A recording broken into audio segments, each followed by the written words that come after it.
Hello and welcome to Tara's Voice. Today, my guest is Sara Alepin, and she is the founder and CEO of District Bliss. And I'm excited for you guys to meet her because Sara is a master connector.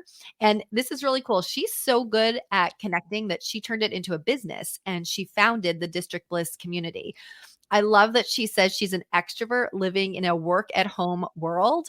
And because of that, she's found ways to leverage her connections so that she can continue to expand her multiple businesses. She loves lattes, spontaneity, laughing loudly. So she's in the right place and traveling. And she also has two of her own podcasts. She's the host of The Wedding Dish, where you'll hear stories about love and entrepreneurship. And she's the co host of Laughing with Gingers, where she chuckles and plays games. So if you need some more laughing after today, because life is worth laughing at, you can head over and check out her other podcasts.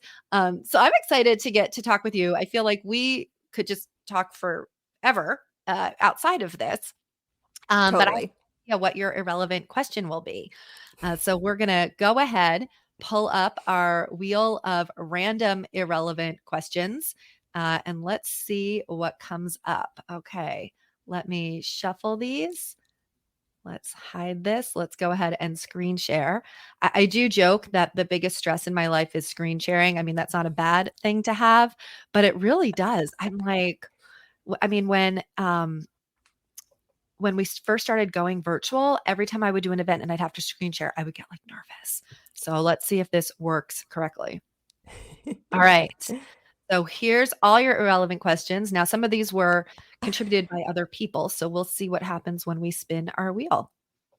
This is amazing. Let's see what comes up.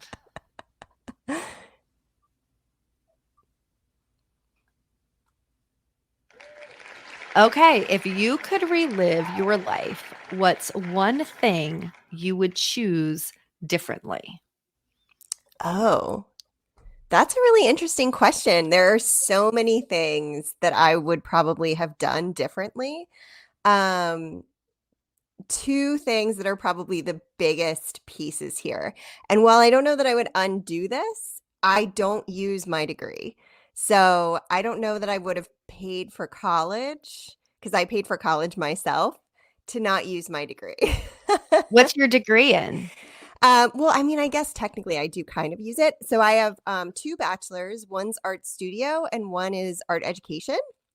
And then the other degree I have is I have a master's in fine arts and photography. So while I still do work as a photographer, it's not the main thing that I do anymore. And I don't teach art anymore or photography anymore. So, college and the cost of college is becoming such an interesting conversation in our country. So, I think we've talked about this. My daughter starts college next year. And so, visiting colleges and looking at the cost of colleges. And I heard, and she didn't apply to one that had this amount, but I heard one college this year was actually up to $95,000 a year. Yeah. And when you look at nationwide starting salaries for at least for women, right? It's like, how in the world would you ever pay that back? And we were talking, she has friends who were taking out loans and we were calculating the interest rates on these loans. It's like some of them were $200,000, $300,000 they were going to have to pay back for an undergraduate degree. I think Yeah. that's the part that's shocking. And the other thing is, like, when we went to college, I don't know if you went to college or not, but like in Mhm. our generation, we didn't have to pay interest while we were getting our education. And that is such a huge difference. So, what I did is I worked all through college. I had two jobs that I worked like simultaneously through college. And I saved all that money in a high yield savings account. And then 6 months after you graduated, it kicked up your interest. You got your interest for your student loan started. So I just paid it off as soon as because I had saved it. But I had saved it in a high yield savings account. So it was enough that it actually made sense. That is not the case anymore. I wouldn't have been able to do this in the same way. And then coming out into being a teacher where I was making, and I was paid very well as a teacher. I was making 45,000 when I graduated. A little, I mean, probably less with taxes, but whatever. It was supposedly a little more. But that is actually really high paying for a teacher. So like, no wonder people are leaving or not going into the teaching field, which is just such a bummer because teachers are like the most amazing people in the whole world. Teachers and nurses. Well, and it's interesting because the conversation, at least where I grew up, was never with the idea of you wouldn't go to college. Like the idea that Never. I wouldn't go to college never ever crossed my mind. No. That was never even the realm of a possibility. It was just, where were you going to go to college? It's been interesting with my daughter because she doesn't really want to go to college because she doesn't really know what she wants to do. Yeah. And ideally, she really wants to be a mom. And this has been very challenging for me as a single parent and as somebody who's always kind of said, a man is not a plan. And she's like, I want to get married and I want to take care of my babies and I want to stay home. And I'm like, well, you still need an education. You need something to fall back on. You need a security plan.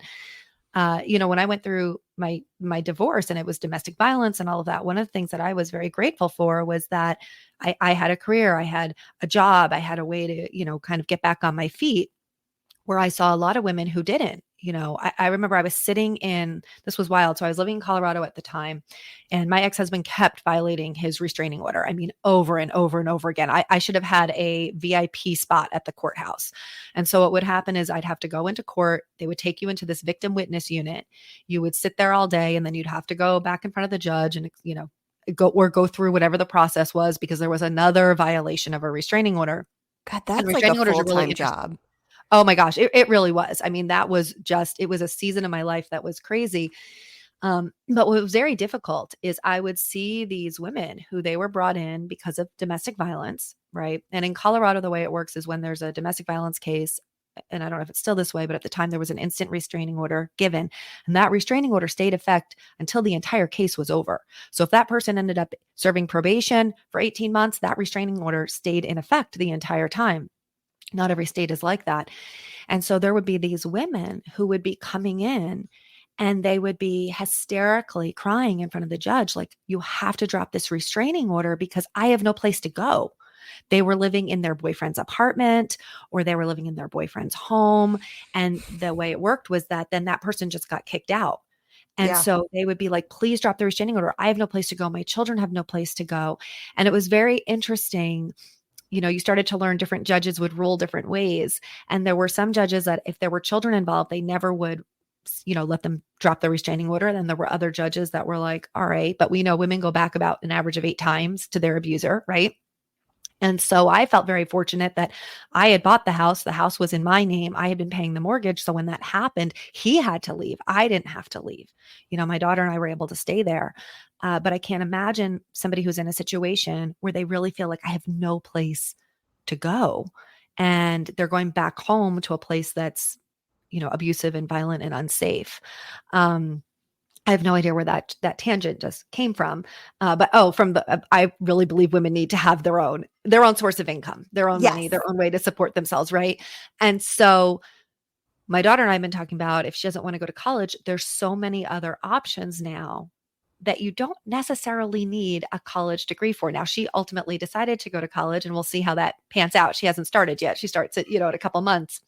But I was very much like, hey, if there's something else you want to do, like, we can talk about other things. I reached out to friends. I said, who has children that have not gone to college, that have careers, not just a job with a minimum wage paycheck, but a real career, and was having them message me all different kinds of careers. And I don't know if that's common with parents now, if parents are saying, yeah, there's a lot of other options, or if it's still, so if you're listening, I'm interested in the comments, or if it's still very much, no, the expectation is you go to college. Yeah, I'm Uh, really curious too. I think my parents still probably would have pushed us to go to college. It was really important to them that we have degrees.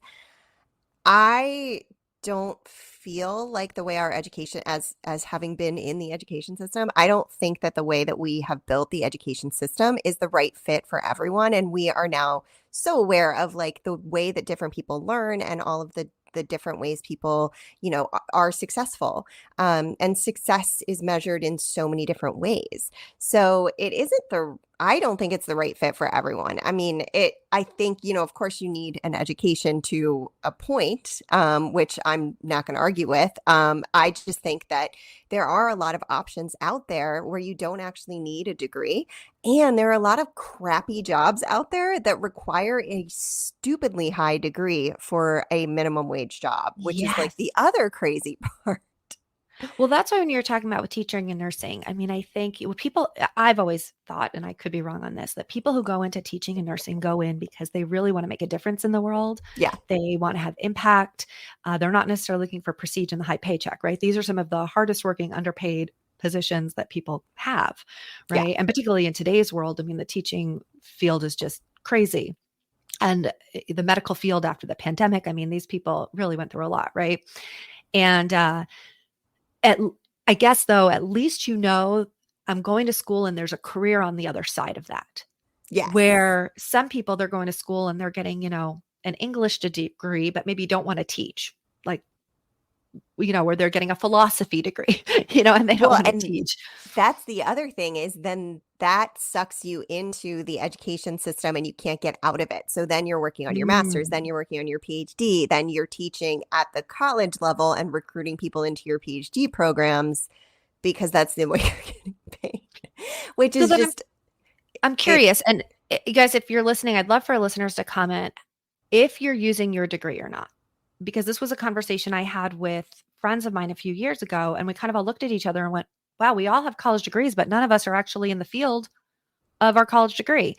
And I've heard this saying that college isn't necessarily to prepare you for a job, it's to prepare you for the world and how to think and how to get information and how to get education. I don't know in today's world with YouTube and online courses and everything that you can now learn on your own if that has the same value as it did, let's say 25 years ago, or pre-internet or things like that. Yeah. But I'm curious, Sarah, for you, when you talk about is something that you could go back and do differently, right? And you're saying I wouldn't pay for my college. I have two questions. One, do you regret that? Like regret's an interesting thing. I'm just recently dealing with regret, which I've never had in my life. So do you regret that choice? And where was the turning point where you went from I went to college and I was using my degree in teaching to I completely left that and now I have a degree that quite openly doesn't have anything to do with my job now?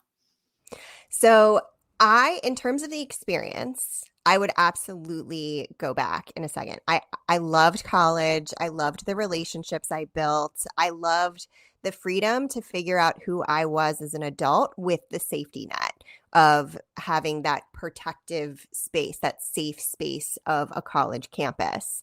Um, so in terms of like, I wish I hadn't had to pay for it. Yeah, because I don't use it. But would I change that experience in my life? No. I wouldn't undo it. And in terms of when I changed and no longer started using my degree, so I actually, and you don't know this story, and this is a bit of a jarring story, so trigger warning to anyone listening. I was attacked by a student. And so I have neuropathy from my toes to one of my knees because he killed the nerve in my leg up to my knee, one of the major nerves in your legs. And so I couldn't go back. And that is, I think, also where it's a bit disappointing because when you leave under those circumstances, you truly can't use your degree anymore because you can't at that time, especially you weren't teaching online. But I did love teaching. I mean, I cared about making the impact. I really loved all my students. I still keep in touch with a ton of my students. Like they all have kids now and stuff. It's really cool. So, and I'm not sure how comfortable you are with this. Can we go back to this? You were a teacher who was attacked. And Yeah, I mean, was I'm this in the comfortable with news? it. Did I miss this? Like, just didn't know you like that? Well, I I mean, this mean, was in 2011, so it's been I've had a ton of time I've been through a ton of therapy about this. My PTSD is in remission, so I am completely comfortable answering any questions you have for me. Um, I was verbally breaking up. You're not trained to intervene physically in any sort of student on student violence. And there were two kids in a fight in the hallway, And I called security. Security didn't come. It was really violent. You also cannot leave the fight unattended. So like you can't just like if unless you're calling security, you can't just like go back in your classroom and like pretend it's not happening in the hall. So an adult needs to at least try to verbally break it up. So I Okay. did not physically intervene. I was verbally doing all the things you're supposed to say, which are frankly the dumbest things on the planet. Like think about the consequences of your actions. Which, Oh my gosh. like, just imagine, like, these are two kids in a fight. Like, you think they're listening to that regardless. Were these Maybe on are the these off high were chance you they teaching were, in a but high school or a middle school? yes. Yeah. Okay, so we have 2, like, potentially grown people almost to adulthood, 16 and year olds you're who are in fight mode, and you're saying, "Think about the consequences," with of people your who don't have a action. fully functioning frontal lobe, Yes. and this Yes. is Who what you're are, trained to do. yes. Yes. Wow. So a kid who was friends with a bunch of the people in my AP photo class came out of the bathroom, saw what was going on, and restrained one of the students. The other one had a person who was with him who was kind of like egging them on. And when he realized that one of them was restrained, and it got like it really escalated the violence when the one got restrained and the other one wasn't. Wow. So the other kid then restrained the aggressor, and he still had his arms loose. So he was still like holding onto the kid's shirt and just like punching him in the face. This is why I gave the trigger warning. Holy shit. And I laugh because like for me, that's my coping mechanism. Not that this is a funny story or anything, just for all of you out there who don't actually know me. So anyway, then finally the two kids got separated. The one that had come out of the bathroom like pulled back on the one that was getting beaten up, and separated the two. So the kid that was the aggressor then realized for the first time that I was actually standing there. I don't even think he knew I was there. And he looked at me, he leaned back on the kid that was holding him and stomped on my foot because he couldn't reach me with his arms because I was not close enough to him for that. So it ended up the way that he stomped on my foot was right on that bone on the top of your foot, like the one that, Oh you my know, gosh. and the nerve got crushed into that. And it took like a year to figure out why I was having the pain and the numbness. And I was getting a lot of different stories from different doctors because nerve work is it's like migraines, like Yep. nerves are hard to really understand fully. And so also, you're dealing with workers' comp. So you've got all of that going into the doctor's appointments. Anyway, it took a year to diagnose. And by then I had the surgery, but the nerve was dead. So I couldn't go back. It was just really painful on those linoleum floors and monitoring a dark room when you can't go into the dark room because you can't really walk very well in those situations was just Yeah. not safe then for the kids in my class. So I ended up retiring as a teacher at 29 years old, Wow. So which is now were you crazy. in a district that was known to be an unsafe district? No. No. Okay. So that's what's very fascinating then about Yeah, it was that. actually, I mean, some of the top six schools in the country, I think three of the top six schools in the country are in that Wow. district. Well, that's interesting. That's one of the things when people talk about, crime. I live in a safe neighborhood, and it's like Hmm. there's really no such thing, right? It's not like there's boundaries. People cross into different areas, and you never know where you could be and what could happen. What ended up happening to these students? Um, the interesting question. The aggressor went on to have two more attacks on his record. Um, So they kept him in school. Yeah, well, technically they put him on home and hospital, which is how you get around suspending people, especially at a certain point in the year. Once your suspensions get over a certain number, it's easier to put them on home and hospital, where a traveling teacher, like goes to their house and teaches them there to keep them out of school, but also then not hit your record so that your rankings go down.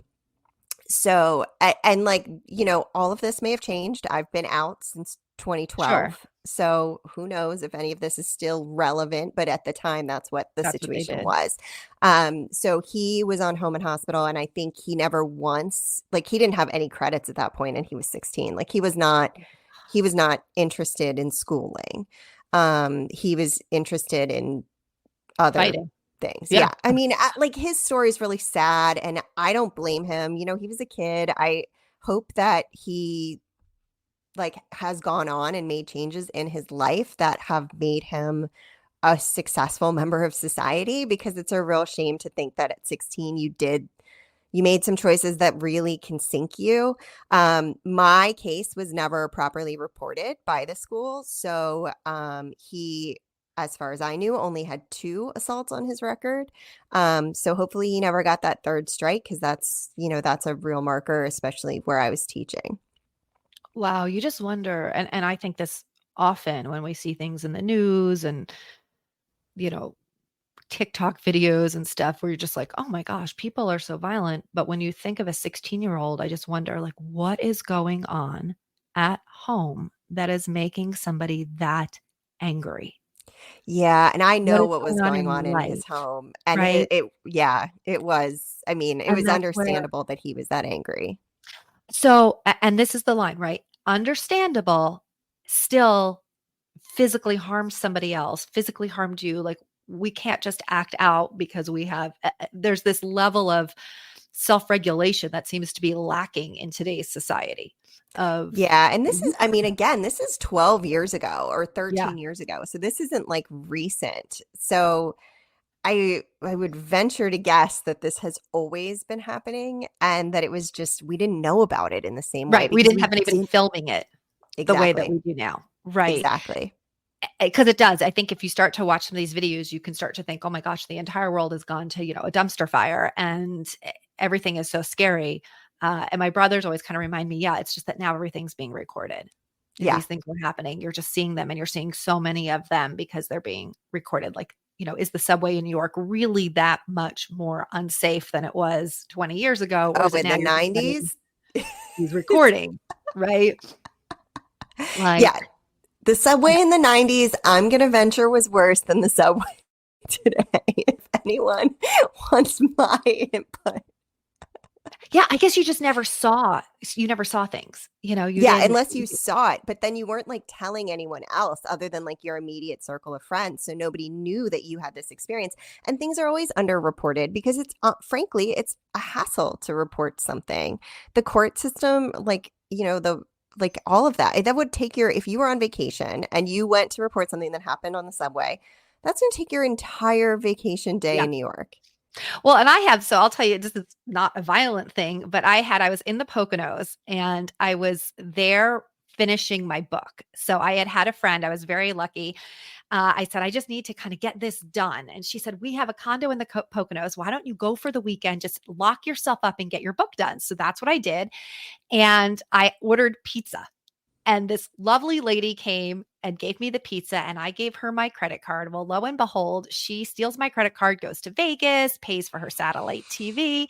And I had very mixed feelings. I mean, I think if she had bought groceries or paid her electric bill, I may have felt a little bit more like, oh, not great, but this person clearly was desperate. This is somebody who's like living it up in Vegas. And meanwhile, I'm like a single mom working to pay my bills, right?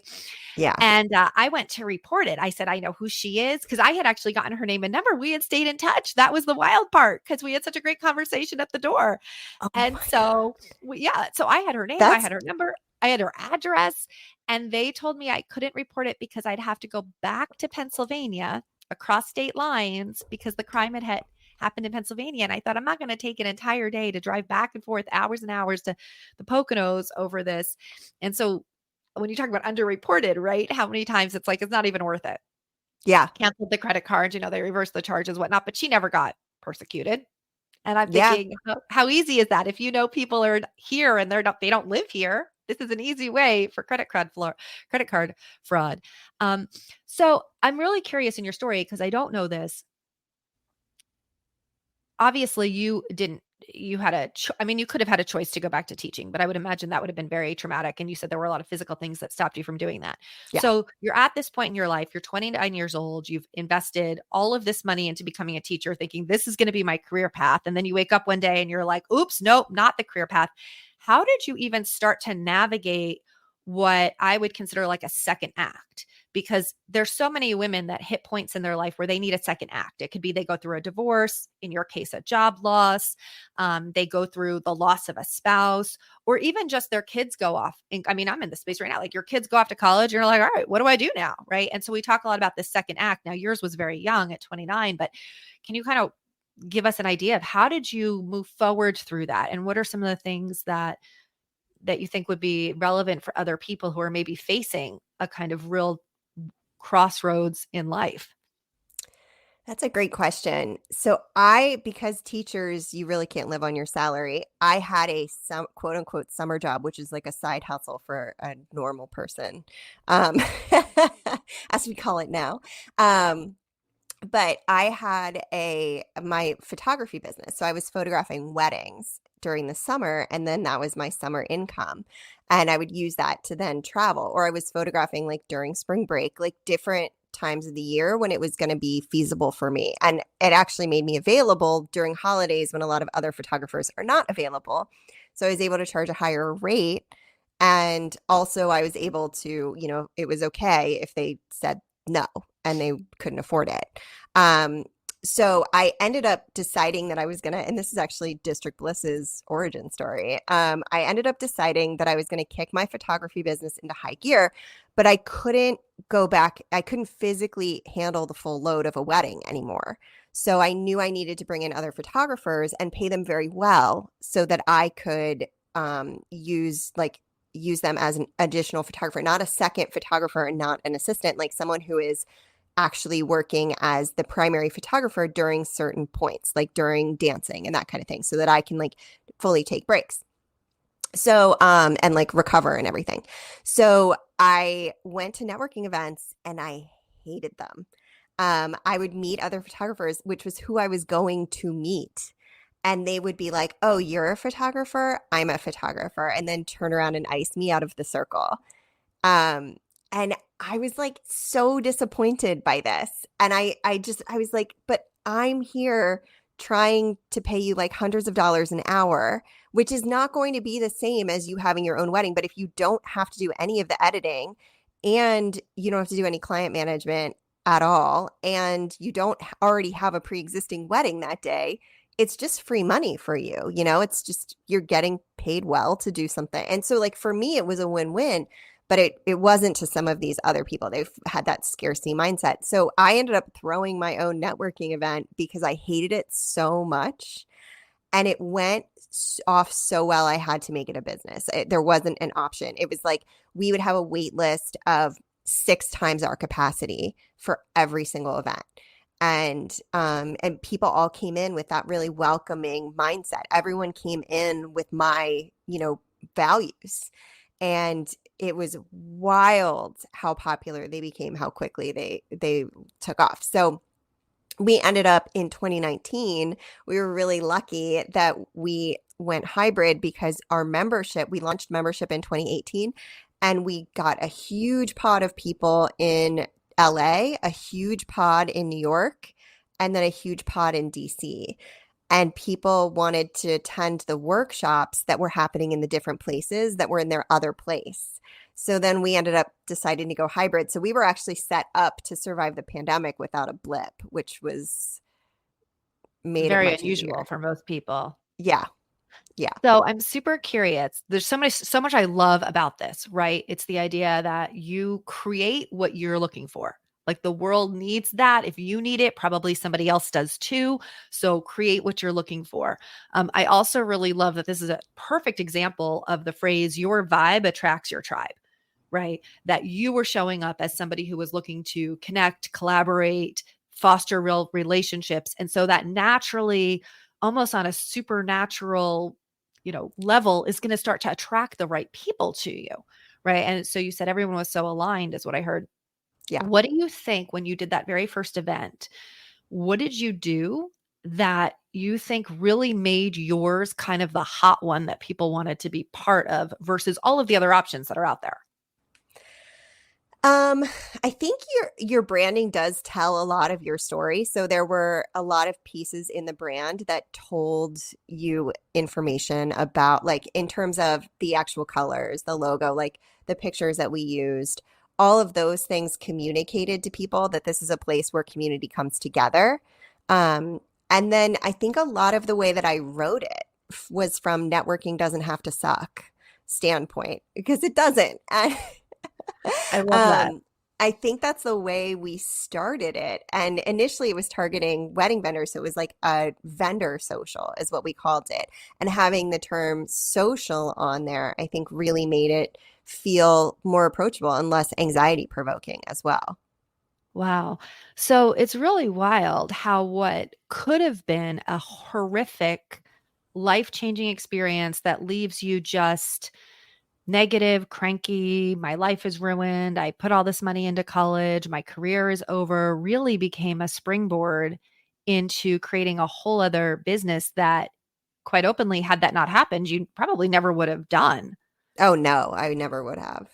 So, how do you think your life would be different now if you had stayed in teaching all these years later, if you were still teaching versus now running District Bliss, being on a host of two podcasts? What do you see that you can look back and say, well, this is really what's different about my life? I think the freedom is very different. We have this perception that teachers have a lot of freedom, and we don't. We actually, I mean, the amount of time you actually can take off, and my principals were very supportive of mental health days, which meant you could use your sick time as a discretionary thing, which was, I think you get like 10 sick days a year, but you only get 3 personal days. So being able to, like, for moms, I would imagine that's very hard. I would imagine you would meet those 10 days pretty quickly if you have multiple children and they're sick.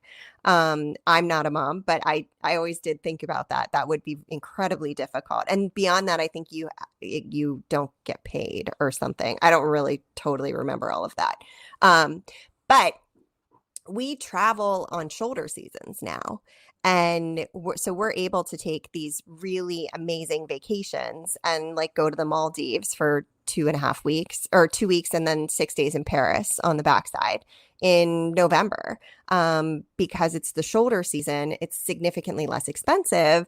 And then we're able to do things that we otherwise might not have wanted to spend the money on. So we're able to kind of take that freedom and really use it to build a personal life that we really truly love. Yeah. So, oh my gosh, this podcast is really meant to be light and fun.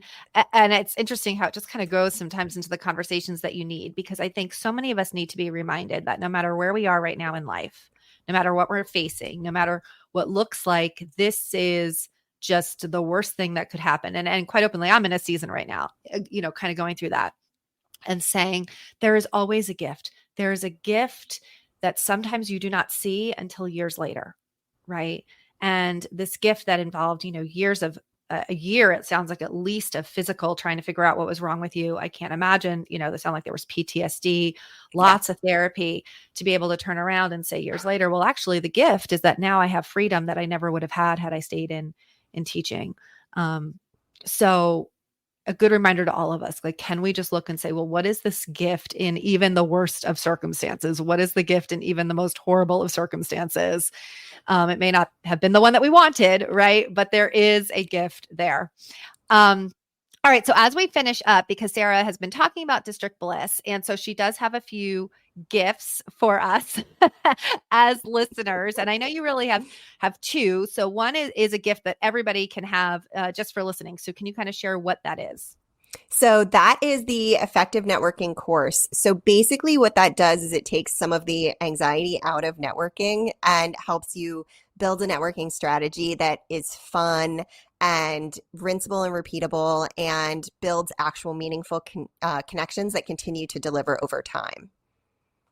And so we'll have this in the show notes, guys, where you'll be able to get connected and you'll be able to find this and take this course. And just so you know, I actually took it. I thought it was fabulous. It was, I think, one of the first ways we got connected because Sarah and I did a bundle together. It was one of the products that she gave. And you guys know I talk a lot about community as the new currency, and I'm all about networking. And I thought, I wonder if she has some great tips that I haven't heard before or that I don't teach. So highly recommend. Particularly, I think people think networking is one thing and it's really something different. And then one of the other offers that you have, which we'll also have in the notes if you want to share that too. Is that the membership? Yes. Yes, because Okay. we're talking about District Bliss. Don't you guys want to know how you can get connected and be part of this incredible group?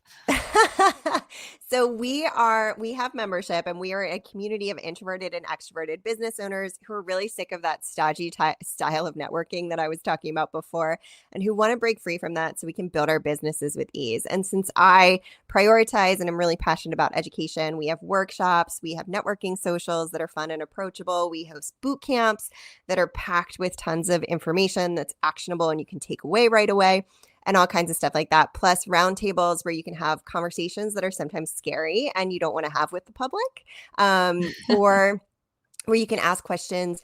Like a good example would be a negative review and how to handle a negative review or something that maybe you don't want to talk about it with everybody, but you want to hear how other people have handled it. So lots of stuff like that. And it's super affordable, really lovely group of humans. Tara's been to a bunch of our networking socials, and I'm I going to one think, tomorrow. So yeah, yay. I'll be there tomorrow on one of them because I love that there's some virtual options. So all right, we're back. This is real life. And one thing that we talk about is when there's real life, there's other people going on. So we'll see how this comes out. You may hear some fun things in the background, but I'm over it. The good thing is I'm at an age where I'm starting to finally learn to kind of go with the flow of things, which has been a challenge. You want things so perfect. So this is a lesson for me.